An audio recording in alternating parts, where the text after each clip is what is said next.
시간 예배를 위해 우리를 대표해서 하양매 권사님 기도해 주시겠습니다.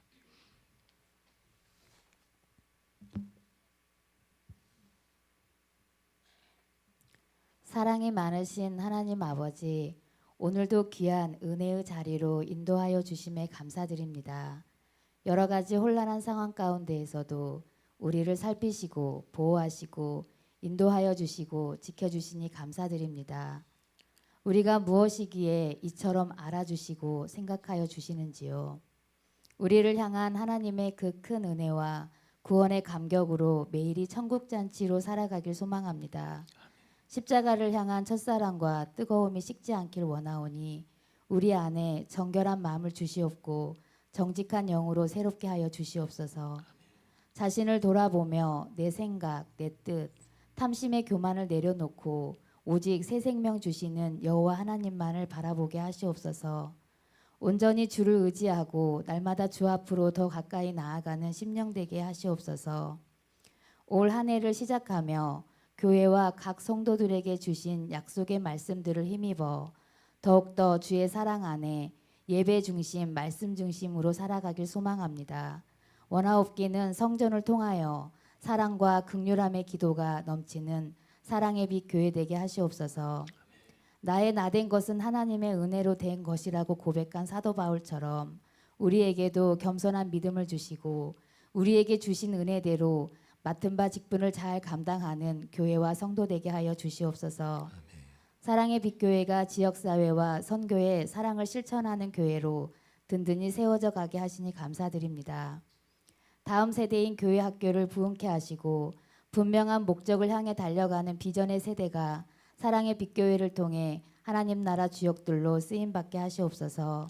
이번 성경학교 및 수련회가 은혜 가운데 믿음으로 개혁되어지고 기쁘게 마쳐질 수 있도록 모든 시간과 상황과 여건을 허락하여 주시옵소서. 금요일부터 중고등부 수련회가 시작됩니다. 수련회와 겨울 성경학교를 통해 우리의 자녀들이 믿음으로 든든히 세워져 가게 하시옵소서.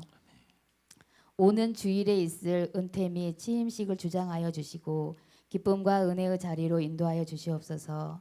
각 기관과 부서의 사역들이 풍성히 열매 맺는 올 한 해 되게 하여 주시옵소서.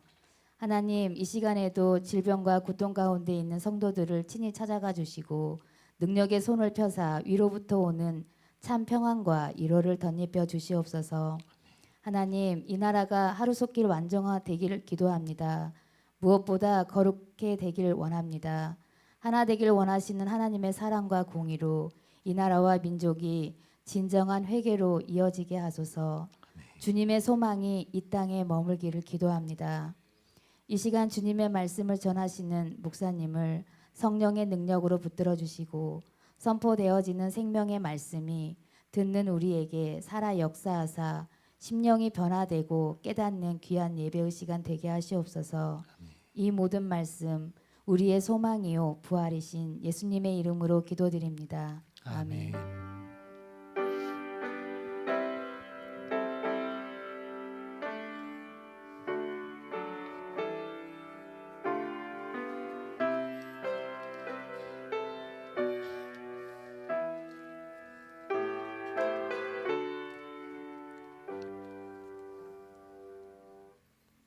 오늘 우리에게 주시는 하나님 말씀은 마태복음 25장 31절부터 46절의 말씀입니다.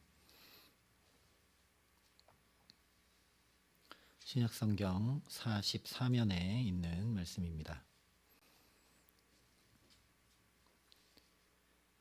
마태복음 25장 31절부터 46절의 말씀을 봉독해 드리겠습니다. 하나님의 말씀입니다.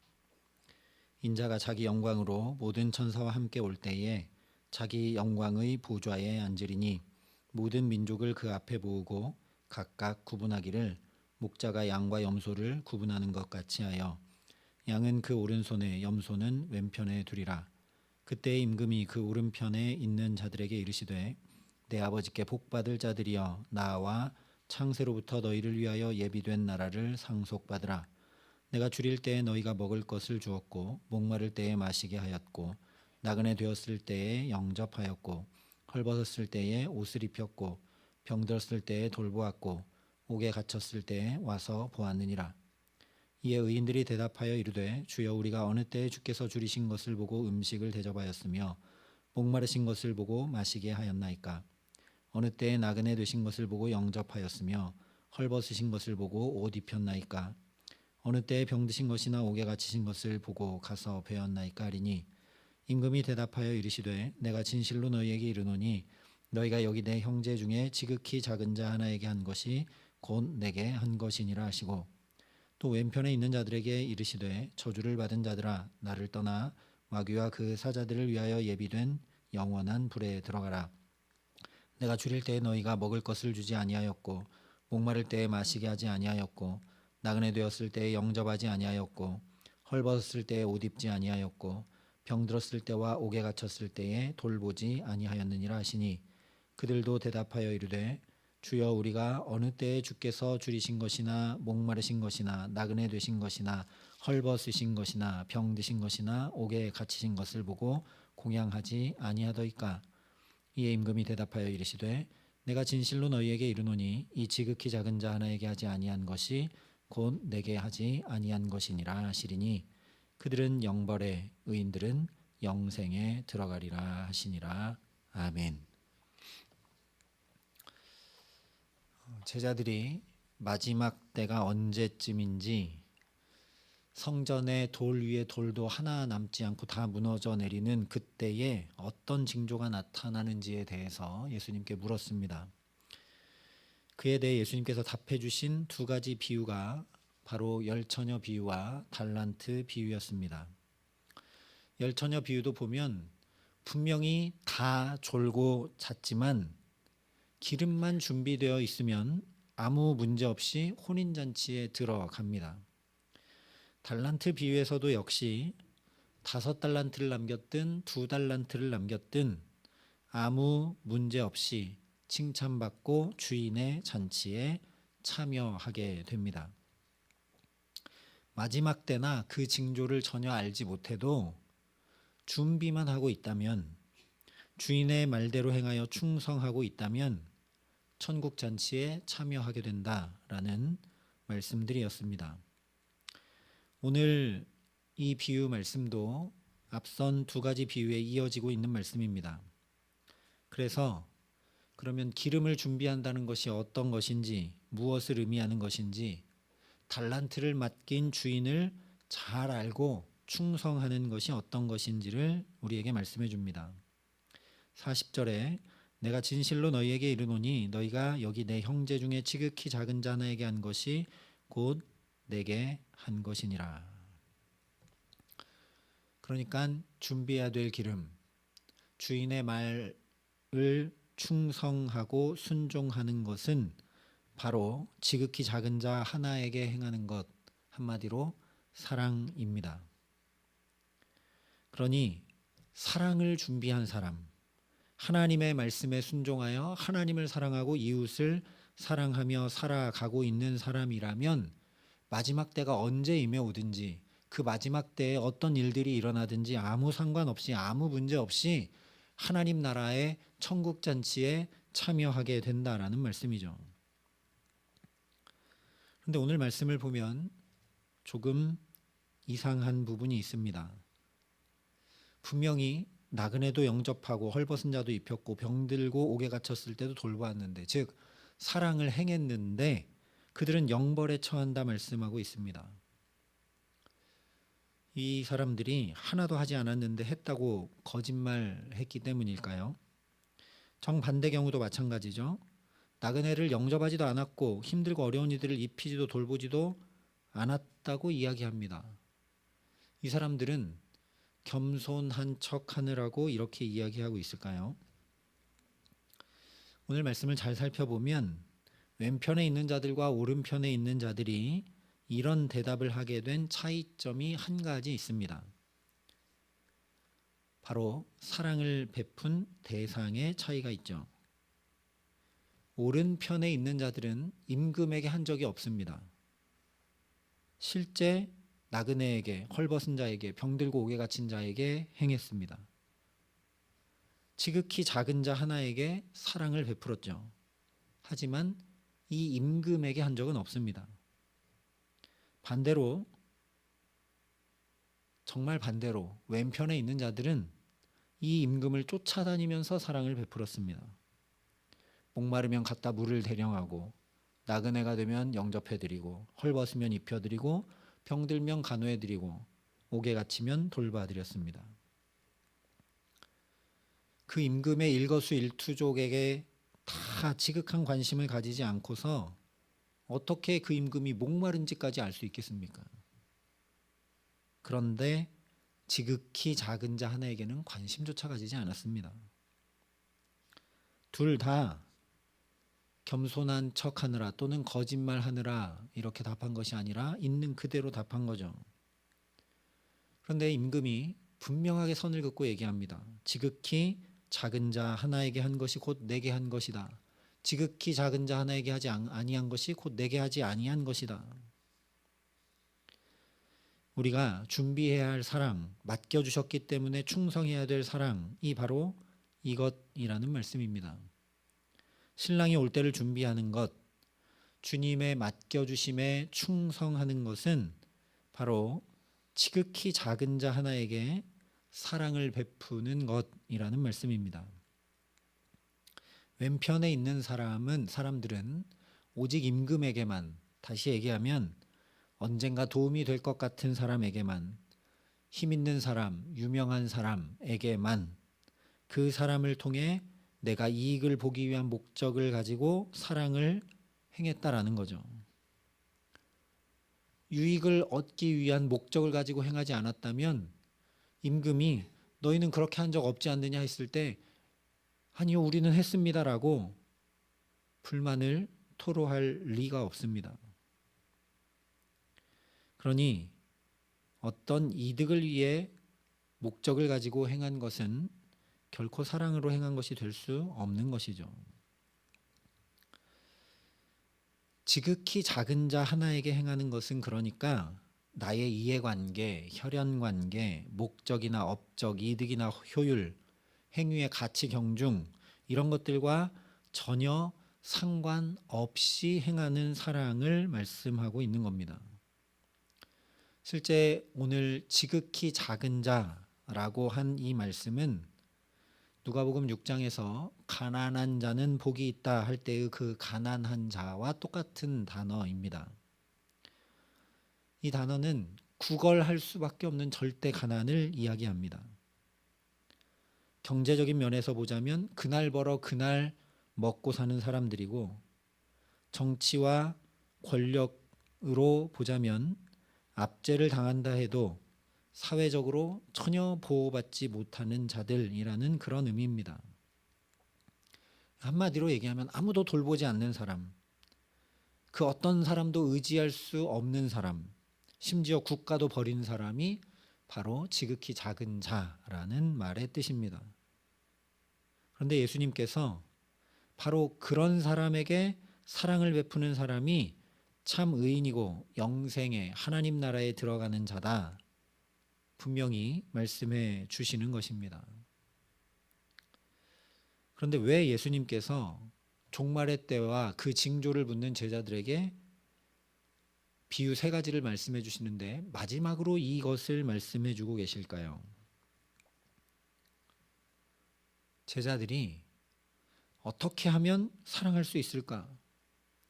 고민하고 준비하며 그렇지 못한 자신의 모습 때문에 가슴 아파해도 모자랄 텐데 그런 데는 관심이 없고 때와 징조에만 온통 관심을 가지고 있으니 주님께서 너무 안타까우셔서 이 말씀을 하실 수밖에 없으신 것입니다.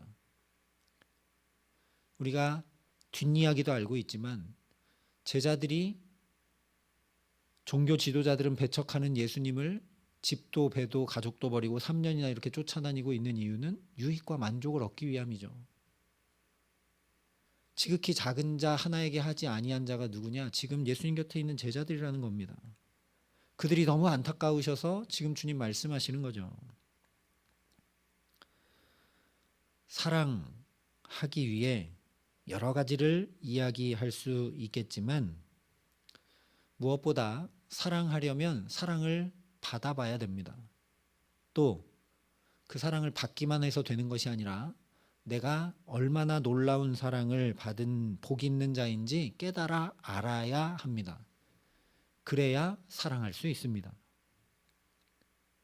사랑받지 않았는데 사랑할 수 있는 사람은 아무도 없고, 사랑받았는데 깨닫지 못한 사람이 사랑할 수 있는 길도 아무것도 없습니다.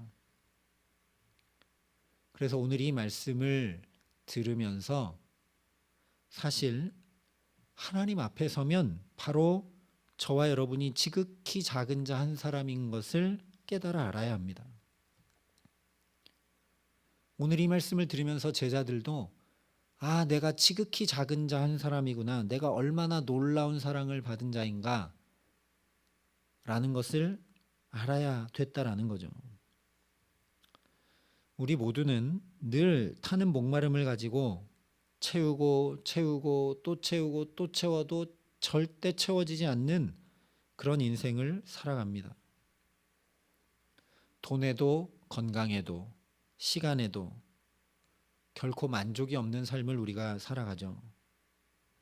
그런데 예수님께서 누구든지 목마르거든 내게로 와서 마시라, 나를 믿는 자는 성경의 이름같이 그 배에서 생수의 강이 흘러 나오리라 말씀하시면서 참된 만족이 어디에서 오는지 알게 하셨습니다.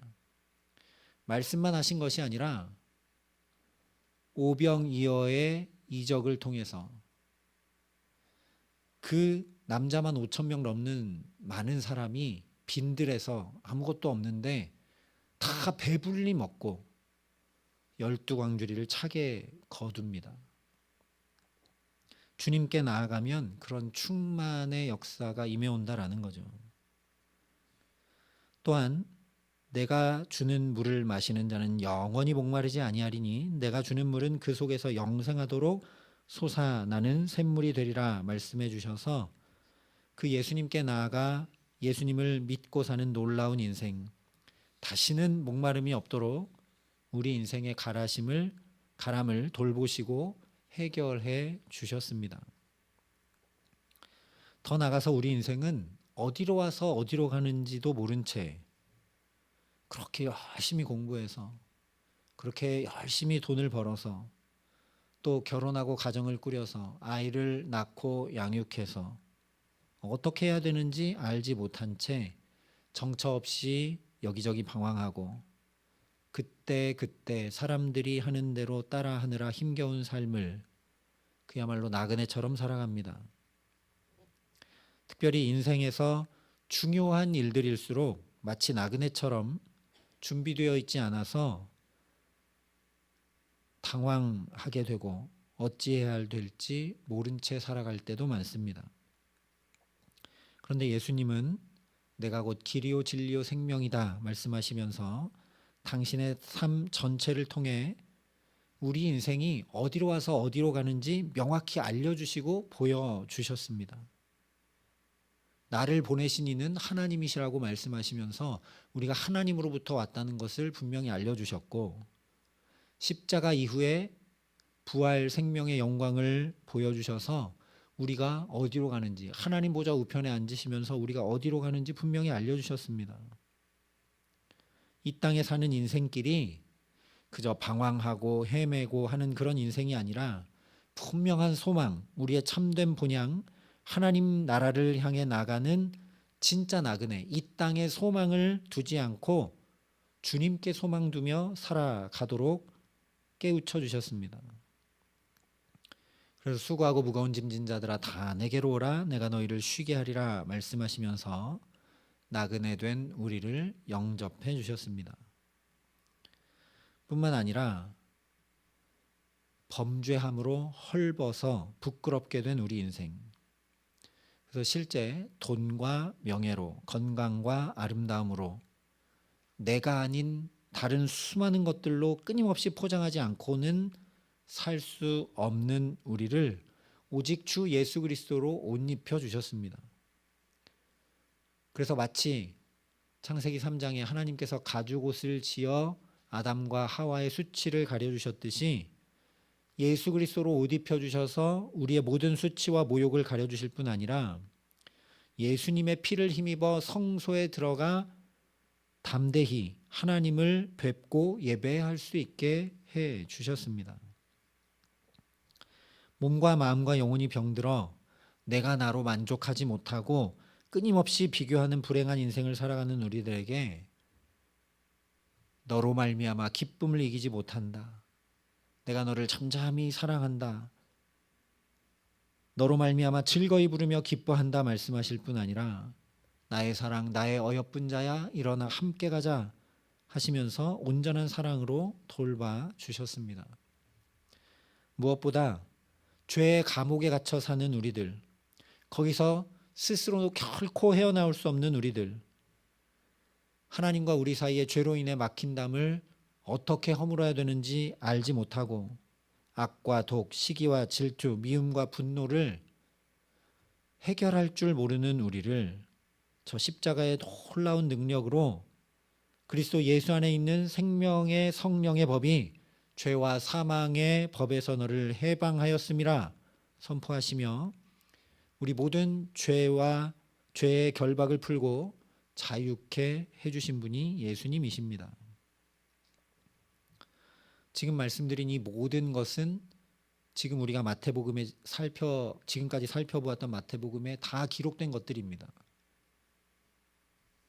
로마서에 분명히 말씀해 주었습니다. 우리가 알거니와 우리의 옛사람이 예수와 함께 십자가에 못 박힌 것은 죄의 몸이 죽어 다시는 우리가 죄에게 종노릇하지 아니하려 함이니 이는 죽은 자가 죄에서 벗어나 의롭다 하심을 얻었음이라.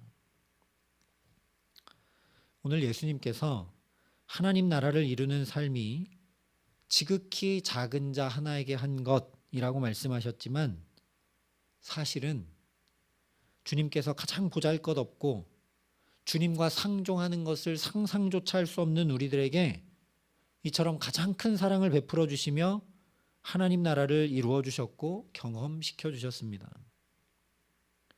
왜냐하면 마침내 이루어질 하나님 나라에는 눈물도 아픔도 심지어 사망도 없다고 말씀하셨기 때문에 예수님께서 친히 눈물을 닦아주셨고 치유해 주셨고 사망을 불러일으키는 그 죄로부터 온전히 자유케 해 주신 것입니다. 오늘 예수님께서 너희는 사랑을 준비해야 된다. 지금 이러고 있을 때가 아니다. 지극히 작은 자 하나에게 이해관계를 떠나서 너에게 전혀 도움이 되지 않는 그런 사람에게 사랑을 베풀고 살아라. 그것이 곧 내게 한 것이다. 그렇지 않으면 영벌에 처한다. 라는 율법으로 말씀하신 것이 아니라는 이야기입니다. 오늘 이 말씀은 어떤 말씀이냐?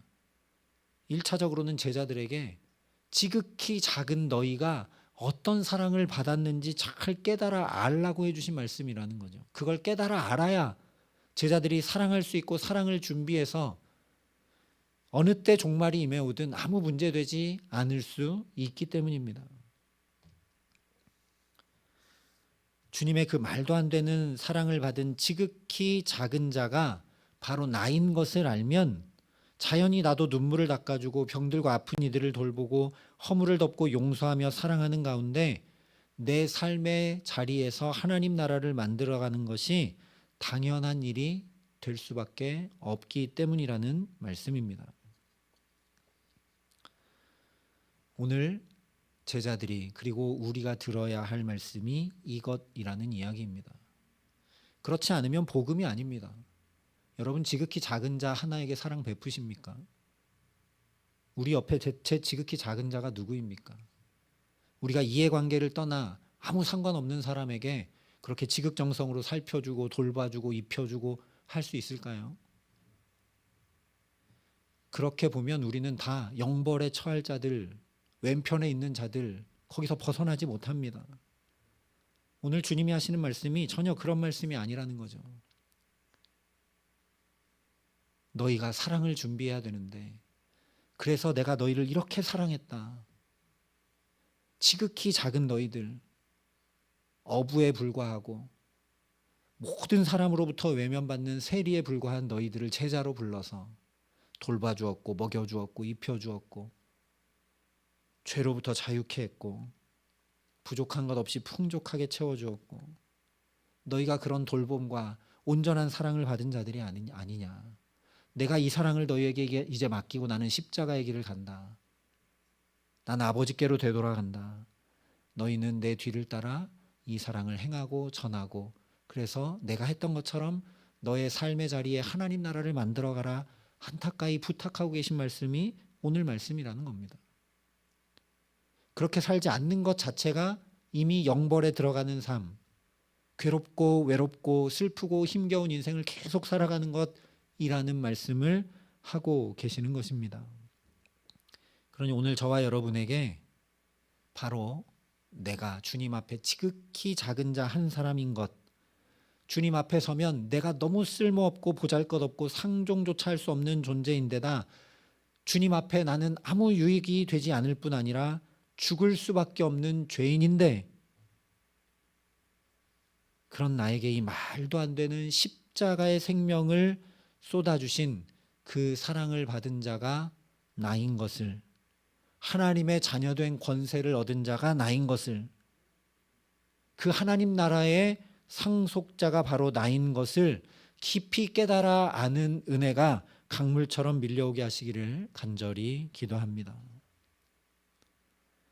이 사랑이 우리 마음과 영혼 깊은 곳에 육박해 들어와서 그 사랑이 역사하기에 내가 악을 끊어내고 죄를 끊어내고 시기와 질투를 끊어내고 욕심을 끊어내고 미움과 분노를 끊어내려고 애쓰고 노력하는 것이 아니라 그 말도 안 되는 주님의 사랑이 밀려오고 또 육박해 들어오기에 그 빛이 환히 비춰오기에 어둠은 다 자연히 사라지고 그런 악과 죄는 눈 녹듯이 다 사라져 버려서 우리도 또 그렇게 허물을 덮는 자, 사랑을 구하는 자, 내게 맡겨주시고 경험케 하신 그 사랑에 충성하여 하나님 나라를 이루어가는 주님의 자녀로 살아갈 수 있기를 간절히 소망합니다. 지극히 작은 자 하나에게 한 것이 곧 내게 한 것이라 하신 주님의 말씀하고 강요와 의무로 우리에게 맡기신 것이 아니라 주님께서 먼저 지극히 작은 자 하나인 나에게 이렇게 해주신 것, 그 말씀과 그 은혜와 그 사랑이 계속해서 우리 안에 감사와 감격과 은혜와 찬양으로 넘쳐나게 하시기를 간절히 기도합니다. 그래서 자연히 어떻게 하면 사랑하며 살 수 있을까? 어떻게 하면 주님 맡기신 이 사랑 쪼그라들지 않게 하고 더 풍성케 하고 더 하나님을 사랑하고 이웃을 사랑하며 살 수 있을까?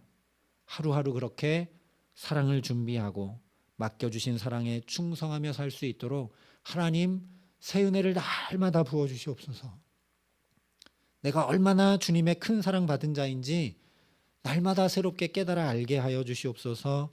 간구하며 살아가기에 오늘 예수님 말씀해 주신 것처럼 내 아버지께 복받을 자들이여, 내 아버지께 복받을 자들이여 나와 창세로부터 너희를 위하여 예비된 나라를 상속받으라 하신 이 말씀이 우리 삶에 이루어지게 하시기를, 그래서 상속받은 그 하나님 나라 우리 가정에서, 일터에서, 주의 몸된 교회에서, 우리 모든 삶에서 주님과 함께 마음껏 누리며 살아가게 하시는 귀한 은총 더해 주시기를 예수님의 이름으로 간절히 축원합니다. 함께 기도하시겠습니다.